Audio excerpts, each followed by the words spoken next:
Good evening. I am Kim Asaza. I am the director of the Cobb Law Library, which is over in Superior Court. Thank you for being here. We are thrilled to have Brandy DeSwaney here to talk a little bit tonight about some of the more common issues with child custody, such as legitimation, affidavits of election, equitable caregiver, and enforcing an out-of-state order. Before we can begin, I want to make sure that we're all aware that she can give general information, not specific legal advice. State bar rules prohibit attorneys from giving specific advice without a formal representation agreement. And no attorney-client relationship is established just by attending tonight. We have about an hour.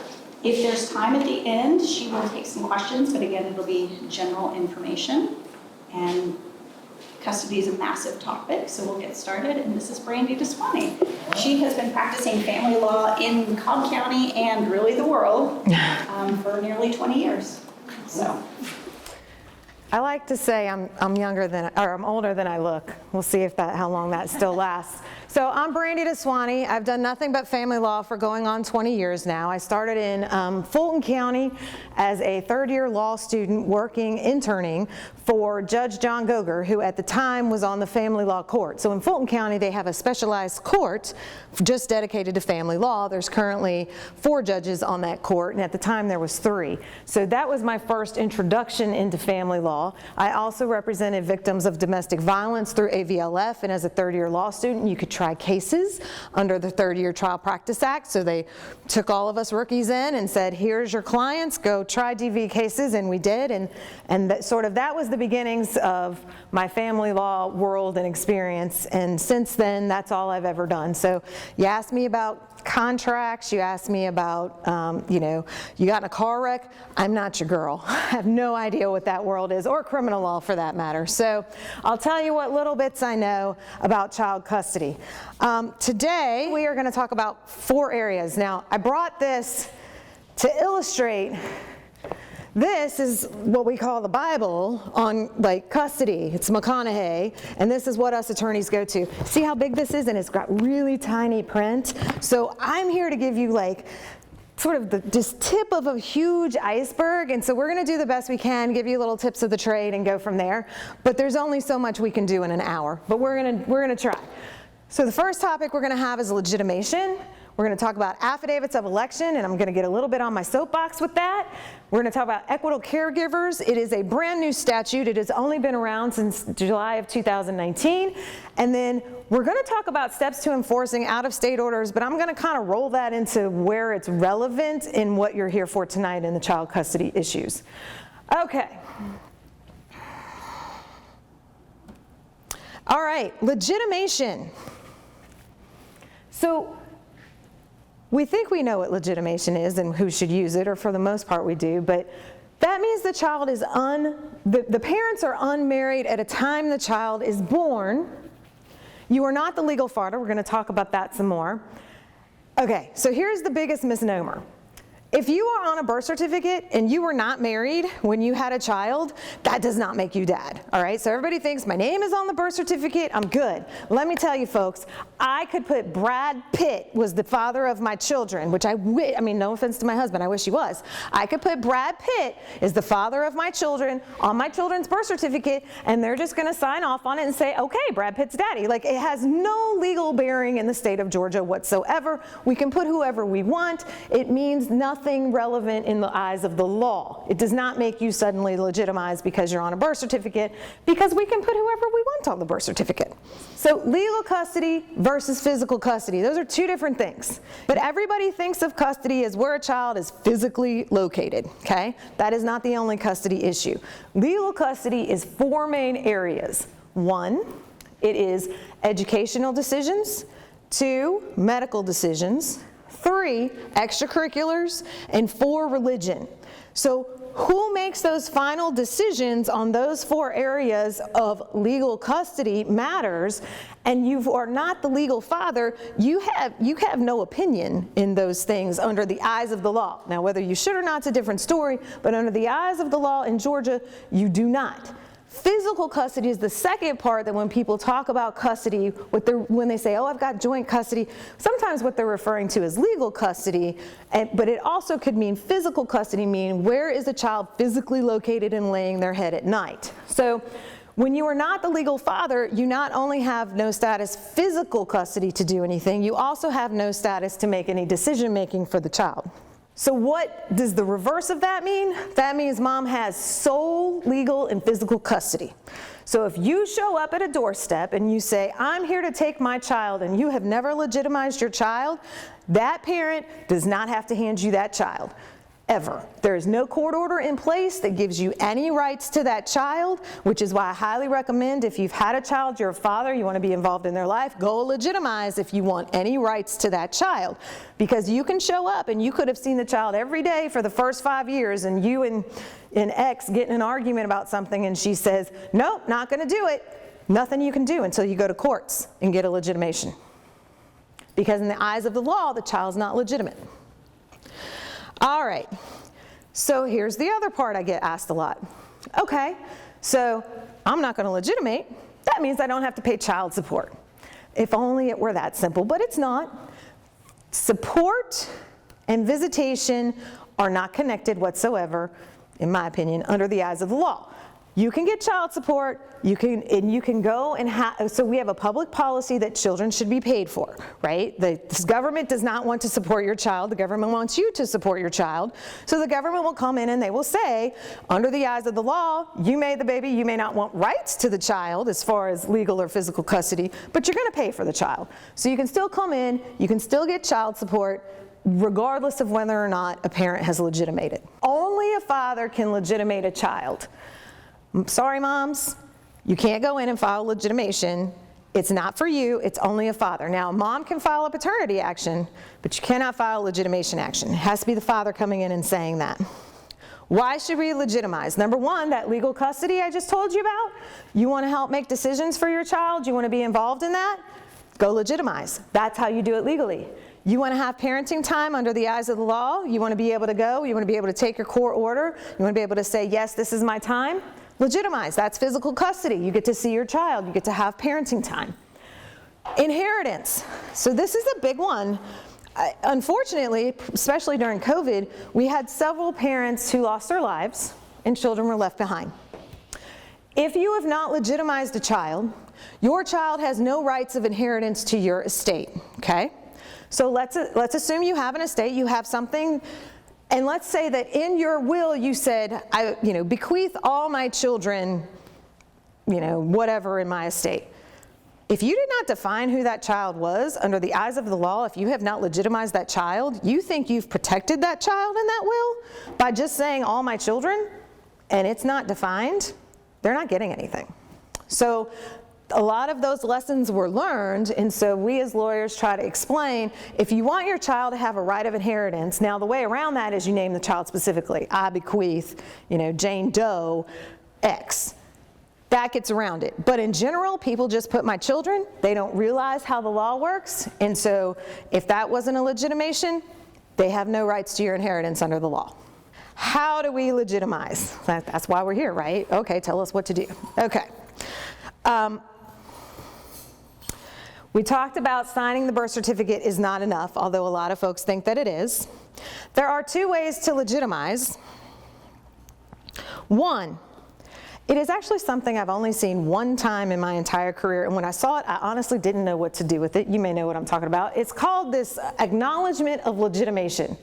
I don't know why the legislature put this out there. No offense, legislature, we love you. But in January of 2005, they said, we're going to have this piece of paper called an acknowledgement of legitimation, and when they're at the hospital, you can request this piece of paper, because we all know the birth certificate's no good, and they'll sign it, and the child is legitimate. That sounds great, It does not solve any of your legal custodial issues or your parenting time issues, but apparently it makes your child legitimate, so maybe it fixes right of inheritance. I'm not sure, because none of us really know what to do with this little piece of paper, because I don't understand, and maybe there's somebody out there that it makes more sense than it did to me. I've only seen it once, and it's something you had to request when you went to the hospital. It's not like they just come out and say, hey, you want to legitimize? Here's this acknowledgement. Like, you have to like find it before you leave the hospital and sign it. And then when we've gotten the cases, we still end up filing a legitimation action so we can get the rights that are associated with a legitimation. So really, that's technically one way, so I wanted to mention it, that nobody knows about and I've only seen once. But the second way is you file a legitimation case. On the Cobb County ADR website, they have sample legitimation actions that someone can file, what we call self-represented parties, if that's what they want to do. So that is a place that you can go that would have the legitimation action there. The other way you can legitimize, so let's say that you are unmarried at the time that the child is born. Let's say when your child turns 2, you decide you're going to have a lovely marriage, you're going to get married in Jamaica, wherever you're getting married, but you marry. The child is now legitimated as the marriage is now happened. So the other third way that you could legitimate is by getting married later after the child's birth. The child is automatically legitimated as a result of that marriage. All right, so okay, I got it. I'm going to file my legitimation action. I'm going to send it in the court. I'm going to have all these rights. You still have to prove that it's in the child's best interest for you to legitimate that child. So there are 17 factors of best interest. You still have to show the court that you meet all of the requirements and that it's in their best interest for you to be dad. So when is a great example, and it comes up later in Equitable Care Division, of when you see somebody who may suddenly file legitimation, the kid's like 13, and now for the first time they're filing a legitimation action? We had a lot of deaths. So somebody who may have never seen the child for years, there's a death in the family, they come in, sometimes good reasons, sometimes not so good. They file legitimation and they want the kid to start living with them right away. The court may go, let's look at this, let's wait, let's see. So there are times that the court's going to take second, third, fourth look and say, is this in the best interest of the child, depending on what you've done and for which reasons you've done them. Affidavits of election. I do have a little soapbox on this, so just get ready, sorry. All right. So here's what everyone tells you. When your kid's 14, they get to pick where they live, and we're done, right? They're 14, and so you listen to these 13-year-olds, man, I'm about to turn 14, and I'm gonna go live with my daddy, because my daddy said that's what happens when I turn 14. Okay, all right. I'm gonna read to you the statute. And there's lawyers out there that'll tell you that's what it is. There's certain circuits, Cobb not being one of them, and we're going to go through that. There's certain circuits that you could be, especially rural areas, they're like, hey, kid's 14, they're practically grown, that's what we're going to do. Let me tell you what the statute actually says and what it means. And I'm going to read it. OCGA, which is Official Code of Georgia Annotated, Section 1993A5. In custody cases in which a child has reached the age of 14, the child will have the right to select the parent with whom he or she desires to live. Now that's the part that they tell you, okay? Then you end up in a court case and you're $20,000 into it and they're like, nobody told me the next part. So I'm gonna tell you the next part. The child's selection for purposes of custody will be presumptive unless the parent so selected is determined not to be in the best interest of the child. The parental selection by a child who has reached the age of 14 may, in and of itself, constitute a material change in condition or circumstances in any action seeking a modification or change in custody of that child, provided such selection may only be made once within a period of 2 years from the date of the previous selection, and the best interests of the child standard will apply. That's a whole lot to unpack, okay? But we're going to try. All right. So yes, a child gets to come in and a child can sign an affidavit and say, I don't want to live with my dad anymore, I want to live with my mom now. They're allowed to do that under the law. Why we're allowed to do that? But that's what the law gives them, this sort of power to do this. Here's the part, first off, and I was just at a retreat, I was telling them earlier, I was just at St. Simon's this weekend on a retreat for guardian ad litems. Psychologists were there, therapists were there, psychiatrists were there, and we were all working together to talk about how, the state and the issues that come up as it relates to children. This comes up a lot. I will tell you, the therapists that were there stood up and said, lawyers, stop the affidavits. The affidavits are wrecking. I have grown-ups in our office that are in their 30s that have signed affidavits and it has screwed them up and they're traumatized, okay? Because you just took the kid and made them a sword. Are you allowed to do it? You are, sort of. I'm going to talk about that in a minute as far as Cobb County goes. So here's the part that we forget. Why it's important that they're allowed to do it is in order to have a modification of custody, okay? So you guys are rocking and rolling under a parenting plan and somebody wants to change that for whatever reason. It could be a relocation, it could be, something's happened, somebody now has substance issues, whatever it is, we want to modify. You cannot modify in the state of Georgia unless there is a change of circumstances. And that means it has to be something significant. It has to pass the smell test. Like, you can't come in and just be like, I just decided I didn't like this parenting plan anymore. We want to change it, okay? That doesn't work. And that's why this language is important as far as why do people do it. It says it in and of itself, it constitutes a material change in condition. So what it did is it gave you the ability to pass the smell test in a modification action. It gave you the ability to come in and skip that whole part where you're supposed to show a change of circumstances, and it lets you skip that and say, okay, we've got a live case, we can move forward, we can pass that piece. So that's why it's significant that they're allowed to do it and why so many people do it, even if it's not necessarily a best practice to do it. Because it passes that muster. Because you can get, if you can't pass a change of circumstances in filing a modification action, you're out.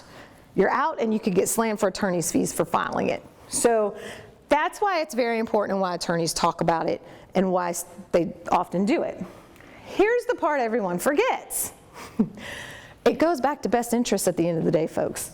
If you look in two different places, the child's selection for purposes of custody will be presumptive unless the parent so selected is determined not to be in the best interest of the child. And then you have this little line at the bottom that says, provided such selection may only be made once within a period of 2 years from the date of the previous selection, and the best interest standard will apply. You go back to best interest. Everyone thinks this is a be-all and end-all. They're 14, we are done. And I'm not going to, in some counties that may be the case. But you're here, I assume, from Cobb County. That's why you're here tonight. In Cobb County, that is not necessarily the case. It buys you step one. It gets you past the change of circumstance. But then they're going to slow down and they're going to say, what's our best interest standard? Who's in their 17 factors that we do not have time to go over 17 factors of best interest. It's like a whole hours. But it gets you past that first hump. But it does not give you, what's the analogy in baseball? You don't hit the home run with it. You may in some counties, but not necessarily here. Okay. Well, let me go through the next one. So what happens when they're between ages 11 and 13? In all cases in which a child has reached age 11 but not 14, the judge will consider the desires and educational needs of the child in determining which parent will have custody. The judge will have complete discretion in making this determination, and the child's desires will not be controlling. The judge will have further broad discretion as to how the child's desires are to be considered, including through the report of a guardian ad litem. The best interests of a child standard will control. The parental selection of a child between age 11 but not 14 will not in and of itself constitute a material change of condition. So on its own, child signs an affidavit, so we can hear from them what they would like to do, but you're not going to meet that first threshold of finding a change of condition like you would if they're 14. Here's how I like to think of it in layman terms. Child has a voice. We're all about kids having voices these days. Child has a voice. But does the child really have a choice, right? Because you as a parent still have to meet a whole lot of child standards, the best interest standards, to get to the end zone, right? It's not like you just come in, but that is the biggest fallacy that's out there is my kid signed an affidavit, and here's what the kids think. I'm gonna sign that affidavit, and next week I'm gonna live with my other parent. Folks, it is like 2 years to get a hearing sometimes. Like it is a long process. So they're gonna sign it, and then all fireworks are gonna explode between you and the other parent, and then you guys are gonna be in that boiling pot for the next year and a half until you can have your trial. So that's your reality. There's sort of what you can do, and then there's the reality of what happens. So what is important to know, what is important to know is Cobb County judges, you may or may not know this, changed our standing order in October of 2020. It was Judge Green when he was still chief judge, and Judge Leonard loves it too, and he's chief judge now. So these horrible custody cases were going on, and everybody makes the kid the sword, right? Oh, we're gonna write an affidavit, and then next week we're gonna take him to the other attorney and write a new affidavit, and then no, I promised to buy you a car, now I'm gonna write another. And so there's like this affidavit thing going back and forth. They're filing all this stuff. These kids are in the middle. We got more therapists than, we don't have enough therapists to deal with all the trauma that it's causing to the kids. So Cobb County says, stop. When you file any family law case in the Superior Court of Cobb County, there is an automatic domestic relations standing order that goes into effect, okay? The day that you file, and it's what also gets served to the other side, or you got served with if you're the defendant. So it's in every single case. I think it's number 7. Here's what it says. I think it's number 7 or 8 in the Cobb County standing order. The judges have said that it is a violation of the Cobb County standing order to have a child sign an affidavit of election if a guardian ad litem was appointed unless there is express written permission from that guardian. The reality is a lot of guardians may not let you. A lot of guardians won't give you that written permission because we're like, why were we screwing up the child worse? Why are you going to go bring them into attorney's offices? I'm right here, and I can tell the court exactly what they're saying without totally traumatizing them and putting it in writing and filing things. So Cobb County has implemented this rule. They didn't say you can't do it at all, but once you have a custody case, your likelihood of getting a guardian ad litem appointed is super high, and the judge has said, once we appoint that guardian, y'all got to stop. And nobody's going to go and talk to this child and have them sign affidavits without written permission of the guardian who's there to protect them and who's there to determine what their best interest is, and they can tell us what they're going to say. So it's really helped ease the trauma that these kids are involved in when they're getting into these custody disputes because they have their voice, and then they think they have a choice, and then they're totally devastated that the very next week all of that didn't change and they're not living at the other parent's house, and a year and a half later they're a total mess by then. Okay. It has shown, so the whole point is, we knew prior, but even this weekend reinforced it more. The therapists are telling us this has damaging effects on children that go into adulthood, so be very careful if you're going to have these cases, that at least the attorney is cognizant of that issue. Because if you have a guardian, they can tell you what the child's going to say anyways. Okay, equitable caregiver statute. So, first, before we go further, I need to put on the record, on the film, Melody Swilling, of Swilling Law Firm, helped, I should say I stole from her information because she helped create the whole bill that went with the equitable caregiver statute. And so I happened to be with her this weekend when we were down there at the retreat, and I said, you've done this speech a bunch of times. And so I totally hijacked most of her information, and I want to give her full credit for that because she is much smarter than me and had already done this presentation many, many times. So a lot of this information came from her to help me prepare for mine. Okay, so what do we have? The equitable caregiver statute provides that the court may enter an order as appropriate to establish parental rights and responsibilities for an individual, including, but not limited to, custody and visitation. I have at least 2 cases right now One, again, we had a lot of deaths with COVID. I have one young man being raised by his mother, sees his father on occasion. At the time of his mother's death, had not seen his father for several months. And ultimately, an aunt has come in under equitable caregiver, and there's a trial date set, and we're going to see whether or not aunt ultimately has custody, or if it's going to be the father that he was not as close to, particularly at the time the case was filed. So we actually had to do a whole reunification with Dad. So these things come up more often. What you had before, what it was under before was Section 1971B1, and that really was failing our Georgia citizens, and here's why. So, and really it started with Judge Flournoy here in Cobb County. Judge Flournoy had an awful case where there was a parent. Remember how I said earlier, sometimes parents come in and exercise their rights years later. It was a parent who had passed. The step parent that that particular parent was married to for years, I think it was the step mother, it was the father that passed, had raised the child since virtually birth, and with the other parent who ultimately passed away. And under our old statute, if you were a step parent, you had no rights under an equitable, there was no equitable caregiver statute to come in under and try to get custody. And so the parent who the child had not seen in years came in to exercise their right as the biological parent to take the child.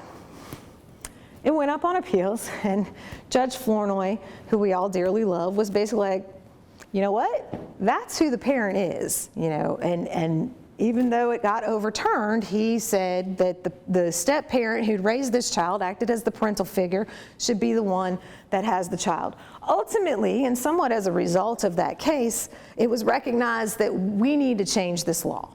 And we need to give, with what's happening, we need to give people opportunities who have basically acted as de facto parents, the ability to come in if the other parents, if the biological parents are not capable, or for whatever reason, if someone's passed, there's lots of reasons it can happen, and be able to take on the caretaking of that child and be given responsibilities as a parent. So that's how it came about, and it's very, very new. I want to give you an idea. Other states were way ahead of us. So, for example, in Colorado, they had, this term equitable caregiver is what we use here in Georgia. It's got different terms in different parts of the nation. So Colorado calls it a psychological parent. They define it as a psychological parent is broadly defined as any non-biological parental figure in the life of the child. It can also be defined as anyone who exercised physical custody of a child for 182 days or more.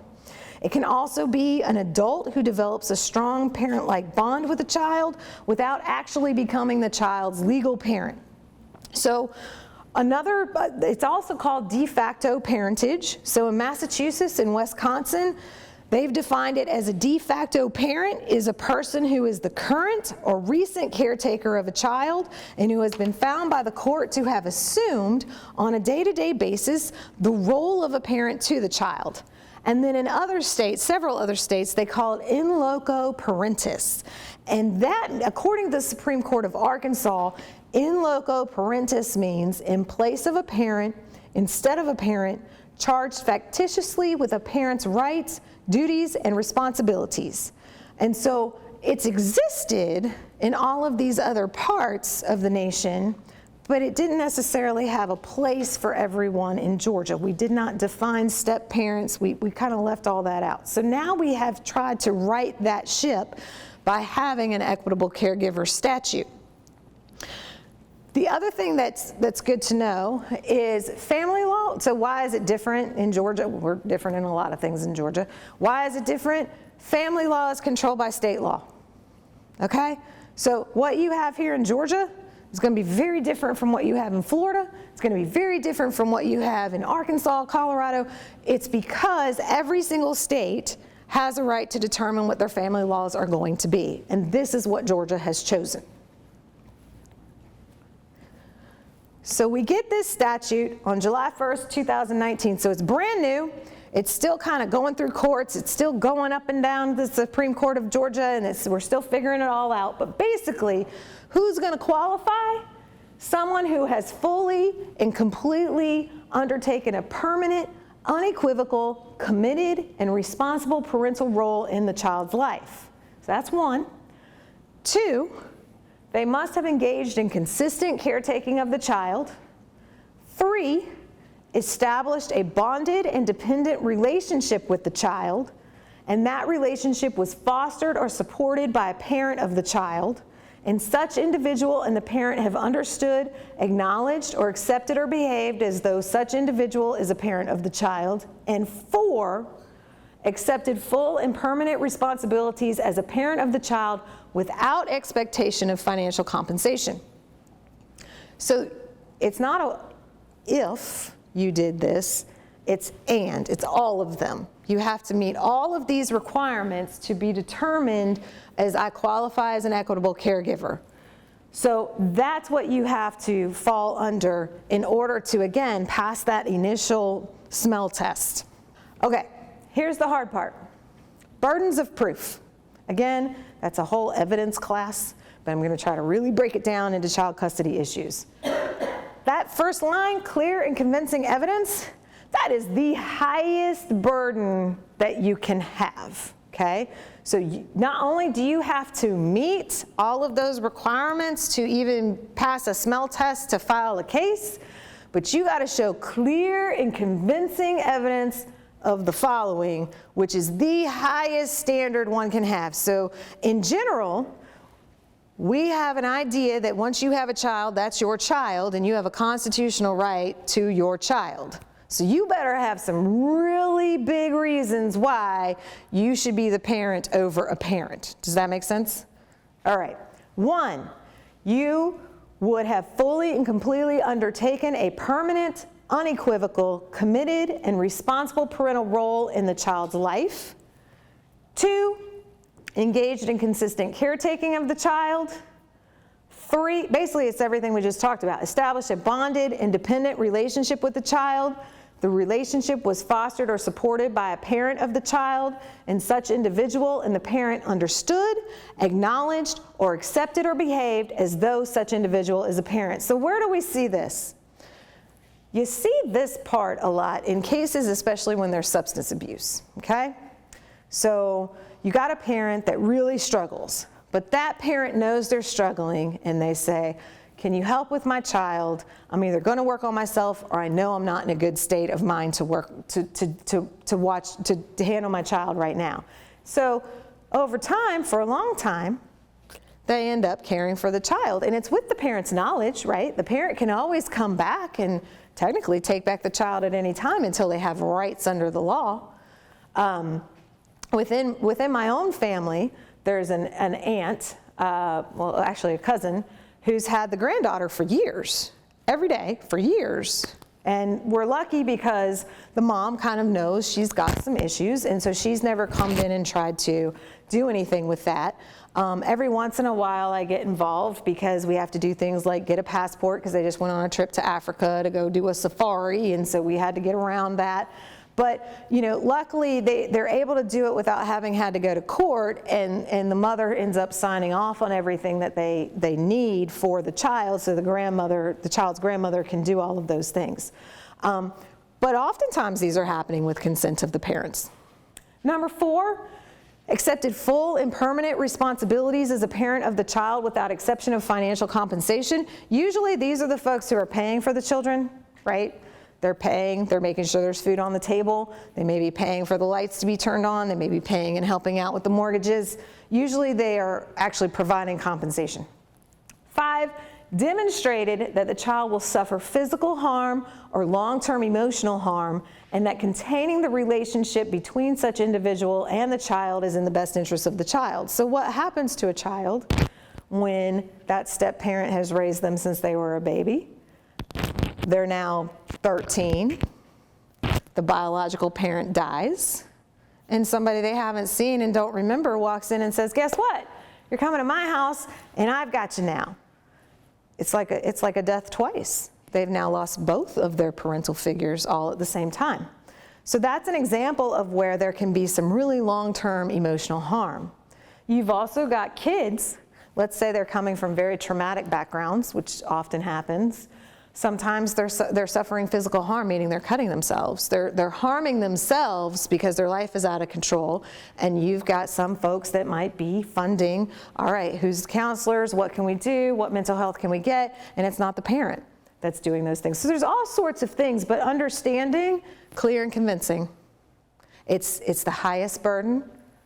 It's very hard to overcome. Oftentimes this can be judge specific, who you get and how they feel about an equitable, it's brand new statute, right? So some of them are still waiting to hear it.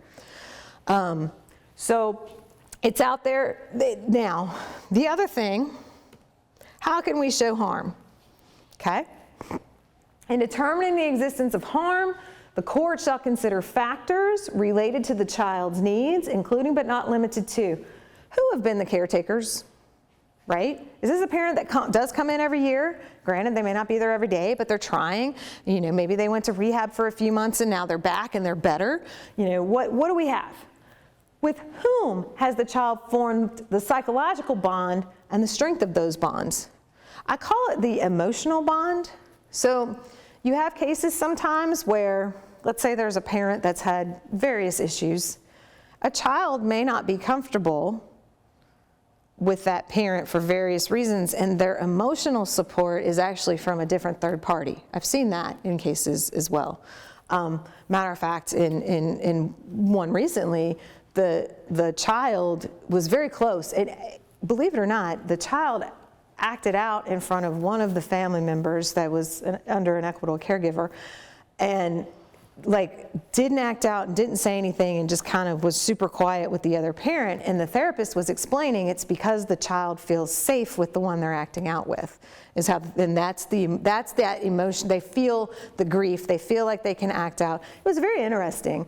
Now what a court's going to do with it, don't know. But it's very interesting, the psychological bonds and how the therapists look at that. And they're very much needed in these cases. And you probably need to have them as at least be able to talk to a guardian in these types of cases so that the guardian can determine who that psychological bond is with. Number 3, whether competing parties evidence an interest in and contract with the child over time. And 4, so that means, are they showing up every year, or did you not hear from them for the last 5 years, right? Are we trying? Do you send them a letter? Do you remember Christmas and a birthday? Number 4, whether the child has unique medical or psychological needs that one party is better able to meet. A good example of this that was just in a case that we had a 5-day trial on recently, we had a child that is female and wants to transition to male. So it was a gender issue.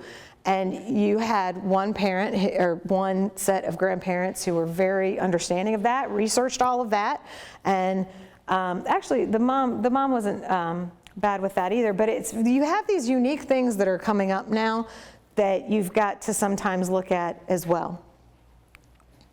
I had a case involving a child with a kidney issue and needed a transplant. And it was so bad with one of the parents that they were concerned, because you have to take medicines for life after you do a transplant. I don't know if you know that. After you do a transplant, you have to take medicines for life every day. And it's at a certain time, and you have to weigh every day, because if you gain more than 1 pound in a day, it could be a sign of rejection of your organ. And so in that particular case, the hospital was actually concerned, because they felt like if one of the parents had primary custody, they would not be capable of ensuring that that medication would be taken every day. And they did not want to give the child the transplant because they didn't want to waste it if the child was not going to get the proper care afterwards. So these things actually come up. So you have to consider those things. Now, this was prior to an equitable caregiver statute as well. All right. So burden of proof is high, how we can show harm. The other way, though, that it's sort of like the one I talked about within my own family with they're in another state, but some distant cousins, they consent. So you don't always have to have a big, traumatic case and litigation and all these things. They actually just consent on their own, and everybody sort of rides along. And it's worked out for many years thus far. So there is a way to do it through consent, and there is a way to file something like that without needing to have responses and everybody agreeing to it. Okay. Domesticating an out-of-state order is interesting topic within child custody issues, because I think it's actually more useful. I'm still going to tell you how to domesticate an out-of-state order, but I think what you actually probably want to know is when you have people in 2 different jurisdictions or 2 different venues, what do we do? Where do we go? And so I'm going to talk about that, and then at the very end I'll tell you how to domesticate an order if you happen to have it from out of state, which usually is like if you have a child support type of order and someone has moved and you want to domesticate it in the state or the county where they're at, maybe for garnishment purposes or whatever, those types of reasons.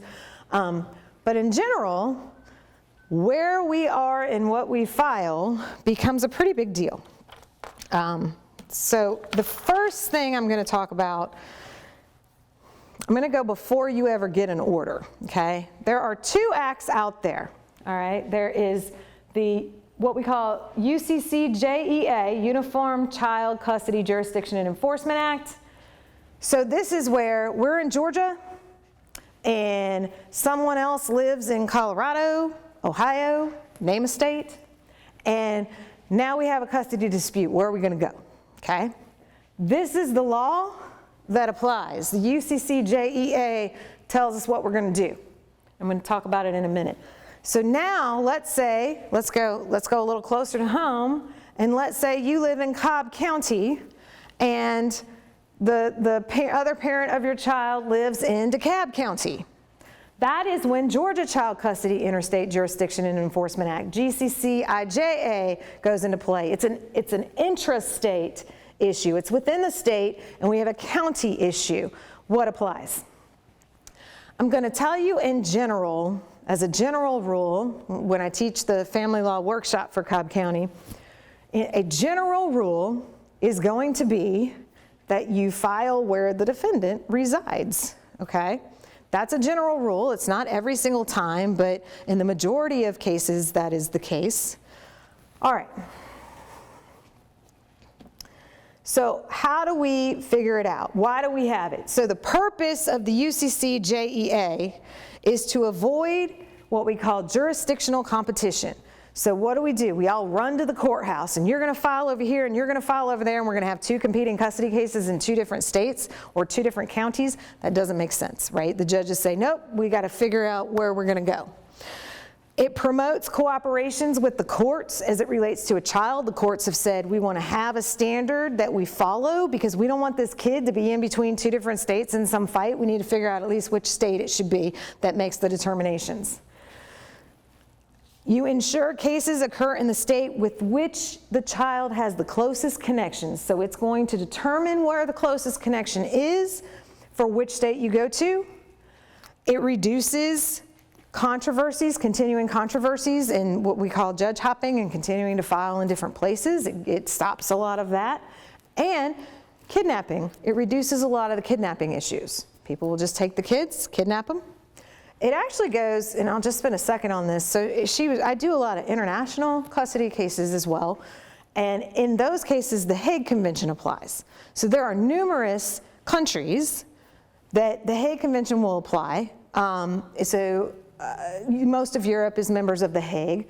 A lot of countries are not. So for example, I have a case right now that's in India. The child's in India. It's a non-Hague country. So they're not going to enforce an order. I can't domesticate an order in India that comes from America because they don't communicate. They're not on the same page. They haven't agreed. I have another case that was in Ireland that I just finished up, and that was a Hague country. So Ireland, they started a case in Ireland. Ireland said, nope, it belongs in Georgia. It belongs in the United States. And under the Hague Convention, they gave authority back to Georgia, and now Ireland has upheld the Georgia order as it related to custody. At the time I had the Brazil case, it wasn't a member of the Hague Convention, but it is now. But that matters. So if you're going to have babies with people from not of your country, then you think about, are they a member of the Hague? Because if they're not, and they take the child over there, it's going to be super hard to get them back. Just keep that in mind. Okay. So jurisdiction, in a nutshell, is which court are you supposed to be in? For purposes of family law, and people get this mixed up with juvenile law. In juvenile law, you're in juvenile court. In family law, you're in superior court. So in the state of Georgia, you would file all of these style cases within superior court, not state court, not probate court, not magistrate court, not juvenile court, but you got to go into, your jurisdiction is superior court, okay? Your venue kind of goes into like the interstate, the GCCIJA. Your venue becomes, are you in Cobb County? Are you in Fulton County? Are you in DeKalb County? What county are you supposed to be? So those two words are very important because you'll spend your money filing a case and then you filed it in the wrong place and they don't give you your money back. They're like, so sorry, too bad, so sad, and I don't want you to lose your money. So be sure you file it in the right court for the issue that you have, and be sure you file it in the right venue, meaning county, or you're going to have to start all over in a different court. Okay. How do we determine if Georgia under the UCCJEA applies? How do we determine that? It's kind of the same thing in Georgia as it is with venue as well, and this is how we determine counties too. So in Georgia, if the child has lived here for 6 months or longer, Georgia has the closest, we assume Georgia has the closest connection, and Georgia becomes what we call the home state. So you can have your UCCJEA fight and be fairly confident that if this is where the child has been, this will become the home state. The same thing happens with your venue issue as it relates to different counties. So if one parent lives in Fulton and the other parent lives in Cobb, and the child, you have been the primary custodian of the child in Cobb County will likely be your proper venue to file your case. But you got to know where to file, and you got to know where that child's been for the last 6 months.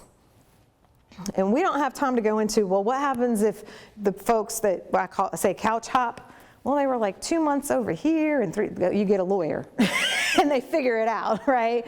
Because that's very specific to the facts of what that might be. But we have those too, where we all couch hop, and now we have to figure out, oh my Lord, what is going, I hope they couch hopped in the same county. Otherwise, it's like a lot of work to figure out where we're supposed to be and to prove it. The next thing is, if you're going to file in Georgia, the child must have a significant connection with Georgia, and at least one parent has a significant connection as well. So you got to do 6 months, and that parent has to have a significant connection here.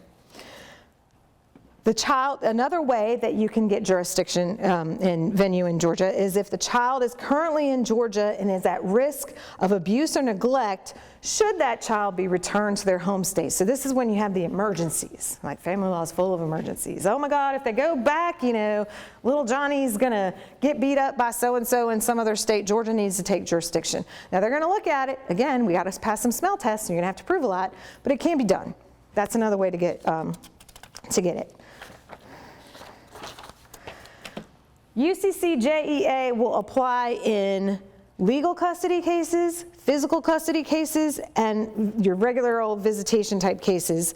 Where UCCJEA is applicable, it will supersede Georgia law, okay? So if Georgia is not the home state and has not been defined as the home state, UCCJEA will tell you where you have to go, and it may not be Georgia. So it will supersede us. Now, we talked about the purposes, we talked about venue. So now you get this order, okay? So you get an order and you say, I want to take that order and have the other state recognize the order. That is what we mean by domesticating an out-of-state order. And I was trying to think of times that this would happen.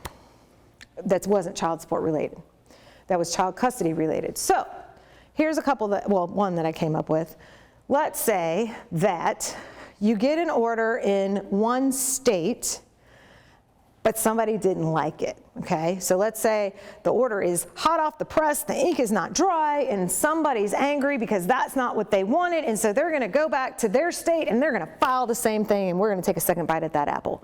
Okay, all right. So now, as the defendant in that new case that was served, we are going to take our order that is hot off the press, typically, and we are going to file it in the state that they just filed at. And we're gonna say, you know what? Under UCCJEA, this order actually applies. And this is the order that we follow because this court has the jurisdiction and the venue to do it. Does that make sense? So that's an example where you can't go judge shopping. You've got these orders and you can domesticate them within your county so that that order is what stands. If somebody filed a modification, well, that's another example. So we live in a world that we all move around, okay? That's just the world we live in now. It didn't used to be that way. There's lots of relocation cases. So let's say that you guys have an order from another state, another county, another whatever, and now everyone's in different places. And now we have a new custody issue that arises. Well, you're gonna have to domesticate your old order because to modify anything, you have to have a starting point. If you didn't domesticate your order when the case got filed, then you don't have a starting point. And there, you can't modify, you're modifying something, right? I'm asking the court to modify a thing that already exists. So you have to file that order so they know what the heck they're modifying. So that would be an example where you may domesticate an order. So how do we do it? You obtain 2 certified copies. You got to go to the clerk's office. I mean, it depends on where the state is that you're getting an order from, but you would get 2 certified copies of that order, and then you would file an action that seeks domestication from an out-of-state or out-of-country order, either way. And then, just like a regular case, once you file the domestic, you're asking the court to domesticate this order and you're sending a copy of it in and you're saying, here's the certified, I want to do this. At that point, it operates as a regular case. You would have to file the case and then you have to serve the other side. Okay, so let me get on another little tangent here for a minute. I know we're running out of time, but I got to do my tangent. Service. There are 3 types of service, okay? Let me tell you what one of them is not and never will be, and so don't ever do it, and everybody does this that is self-represented, and it drives judges crazy, and it's gonna drive you crazy because you're never gonna pass go. Certified mail is not service. Sending something certified mail is completely useless to serve a case, okay? The ways that you serve a case is, number 1, you hire, this is what I'm a fan of because you get the most bang for your buck. You hire a process server and you say, I would like to serve Jane Doe and they're gonna be at this place at this time and hopefully it's one and done, and they will send you an affidavit of service that you then file and you're on your way, your case is moved along, because if you don't pass service, you don't pass go. The second way is you go down, and I think it's $85, $95, I don't know. You pay the sheriff's office and you fill out their paperwork and you say, Sheriff, I would like to go serve this, okay? Which works sometimes. The thing is, the sheriff serves when the sheriff has time to serve, right? Your civil action case is like low man on the totem pole, no offense, because they're serving all of these other things and they're doing all of these other things and protecting us. And so they will go out to a house 3 times, okay? It will not be the times that you necessarily tell them because the sheriff doesn't work for you, but they will go out and they will try on 3 different occasions, and if it doesn't happen, they'll send a thing that says, so sorry, we're keeping your $95, but we were not able to serve this.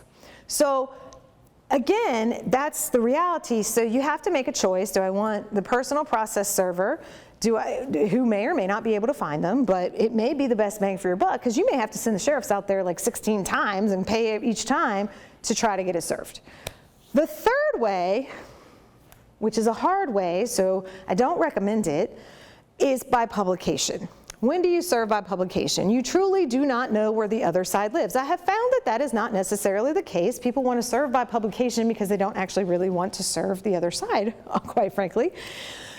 The best way to explain that is you have to act like that person that you're serving has $1 million of your money. They hold your lotto ticket, okay? And you have to show to get publication that you went through all sorts of things. You called their mama, you called their cousin, you called their friends. You can have affidavits from everybody saying nobody's seen this person in years and they're related. Like, if you had a child with somebody, and then you have no clue how to ever get in touch with them, the courts, again, you got to pass the smell test. So if you act like they had $1 million of your money, and you did a background check, you did everything you could, and judge, we cannot find them, then you may get a publication. But it is not like, I tried and nobody knew where they were, and I just stopped at that point. You're not going to get a publication. So just know that you have to meet those things. All right. Then once it's served, you're in a regular case. You go in, you ask for it to be domesticated, the court can domesticate it, and you can move on, and that's it. But that service part is sort of for everything. Just kind of keep that in mind, because that's where I see folks get, I see judges get frustrated because they can't advise you, and I see folks get frustrated because they don't know how to get past go. So with that said, I'm out of time, but that was the end. But I will try to answer questions if anybody has any. They got to be super general, though, because that's just how we do it with the ethical rules of the state bar. But I'm here if you want to do it afterwards. That's fine. I'll stay for a few minutes. But I appreciate everyone coming out to hear it tonight, and have a great night. Thank you all for coming. I hope it was helpful. The Cobb Law Library is over in Superior Court. If you have questions, we do sell some of the forms you were talking about. Yes, legitimation.